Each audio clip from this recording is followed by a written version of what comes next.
Hervé, une première mi-temps un peu poussive, assez hachée, des coups de sifflet, des deux meneurs pris par les fautes. Et puis après la pause, vous avez déroulé face à une équipe de Pont-de-Cherry vaillante, mais qui était trop limitée pour pouvoir rivaliser avec ton équipe.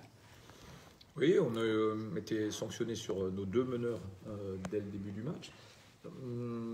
Disons qu'on avait pris le parti de défendre un peu plus dur, d'être un peu plus agressif. On a été sanctionné, mais en attendant, ça nous a mis dans un bon rythme défensif. On a été capable de mettre un peu d'intensité. Je crois qu'on encaisse 39 points à la mi-temps. Et si on évite quelques paniers faciles où on leur a donné un peu le panier, où on a pris un risque qui n'était pas logique, où ce n'était pas du tout prévu, on aurait été aux alentours de 30 points et c'est ce qu'on avait envie de faire. Voilà, la deuxième mi-temps est un peu plus cohérente aussi collectivement, où on partage encore un peu mieux la balle, même si en attaque en première mi-temps c'était assez correct, il fallait qu'on lâche, qu'on soit un peu plus serré au niveau du rebond, qu'on lâche pas des paniers au rebond offensif, puisque je crois qu'on avait encaissé 7 points sur des rebonds offensifs en première mi-temps. Je crois que la deuxième mi-temps on a élevé notre niveau, on a trouvé quelques shoots à 3 points qui nous ont lancés. Et puis après, on a pu dérouler et puis faire tourner un petit peu tout le monde. Je crois qu'avoir Oumar Silla à 10 minutes et gagner ce match, c'est quand même quelque chose d'intéressant. Je viens de dire aux joueurs que pendant ces playoffs, chacun aura son temps. Il faut que tout le monde soit en mission et tout le monde soit prêt à répondre à cette mission. J'ai particuliément apprécié le travail de Pierre Truffert en première mi-temps, où il a fallu justement se substituer au rôle que tiennent habituellement Oumarou et Hugo Suard. Et il a répondu présent avec son style, avec un joueur gestionnaire, mais il a fait ce qu'il fallait, il a été capable d'amener le ballon où il fallait, il a joué juste. Et puis après, on a eu encore Valentin, on a eu encore Romain Duport, qui sont en ce moment sur le bon chemin et qui amènent l'équipe à être sur le bon chemin. Il faut qu'on continue à garder cet état d'esprit, à garder ce chemin-là. Il ne faut pas qu'on sorte de la route.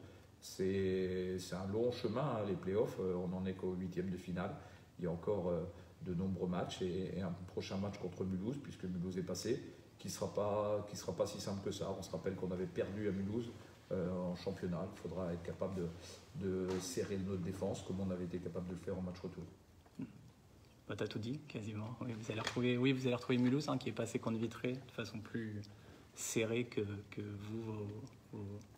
votre victoire de ce soir. Ça s'est vu dans les dernières minutes, mais oui, mais il leur manque leur Bahaméen, leur pivot. Notamment. Oui, il n'avait déjà pas joué au match aller contre Vitré.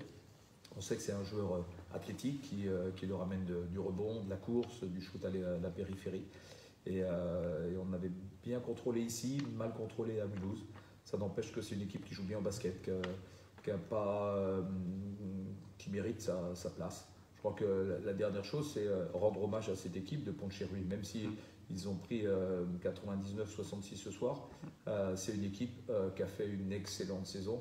Lorsqu'on voit l'âge des joueurs, lorsqu'on voit leur intensité sur la première mi-temps, ils n'ont pas à rougir de leur saison et de leur place en 8e de finale de play-off. L'objectif, il était de se maintenir, ils l'ont fait très tôt et je crois qu'ils peuvent être fiers de la saison qu'ils ont faite. Il va falloir consoler quand même le fiston ou pas forcément justement. Ouais, je crois qu'il a fini la saison bien fatigué, il a eu un gros temps de jeu sur la saison, mais je crois que le plus important c'était qu'il soit capable de jouer, de montrer ce qu'il était capable de faire et il l'a plutôt bien fait sur l'ensemble de la saison. Toi, tu es content du début de play-off de ton équipe ? Je trouve qu'entre le premier match contre Pont-de-Cherry et celui-là, on a franchi un cap, on est monté d'un cran. Je l'avais déjà senti un peu à l'entraînement, en termes de concentration, en termes d'intensité. Voilà, il faut qu'on continue à avancer step by step. Voilà, le prochain match est Mulhouse, on va se concentrer sur Mulhouse et puis on verra après, il faudra déjà passer Mulhouse. Il y a eu un début de partage aussi avec le public, notamment le côté sympa avec les étudiants de l'ISEL là, qui ont mis un peu l'ambiance. On a vu une étincelle dans le public. On a vu d'abord plusieurs personnes qui étaient en blanc. C'était pas uniforme, mais ça commence à venir. On a vu un peu d'enthousiasme sur certains spectateurs. Ben voilà, d'une étincelle, il faut que le feu y prenne. Il va falloir souffler un peu sur les braises pour que justement ce soit encore un peu plus chaud. et que ce soit chaud dès le début, peu importe qu'on soit devant, derrière, il va falloir qu'on soit capable d'être poussé par ce public et il est capable de le faire.